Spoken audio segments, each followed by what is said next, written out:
কুমিল্লার আন্তজেলা ডাকাত সর্দার শাহ আলম দুলাল ও তার দলের ১৪ সদস্যকে দেশীয় অস্ত্রসহ গ্রেপ্তার করেছে কুমিল্লা জেলা পুলিশ। বুধবার দুপুরে কুমিল্লা পুলিশ সুপারের কার্যালয়ে এক সংবাদ সম্মেলনে এ তথ্য জানান কুমিল্লা পুলিশ সুপার।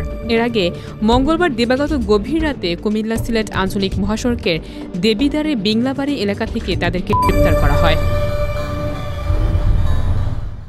ডাকাত দলের থেকে একটি মাইক্রোবাস, বিপুল সংখ্যক দেশীয় অস্ত্র, মোবাইল ফোন সহ ডাকাতির সরঞ্জাম এবং ডাকাতি হওয়া ৪ জোড়া স্বর্ণের দুল, একটি স্বর্ণের আংটি, একটি রূপার নূপুর, একটি লাল রঙের বর্ণের বক্স এবং নগদ ২০,০০০ টাকা উদ্ধার করা হয়।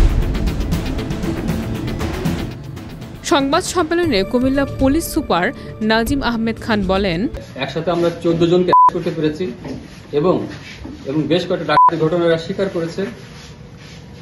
এটা একটা গুরুত্বপূর্ণ অ্যাচিভমেন্ট আমি মনে করি এবং আগামী যারা বসতবাড়িতে ডাকাতির ঘটনা যাতে না ঘটায় সেজন্য আমাদের আরো অভিযান অব্যাহত থাকবে।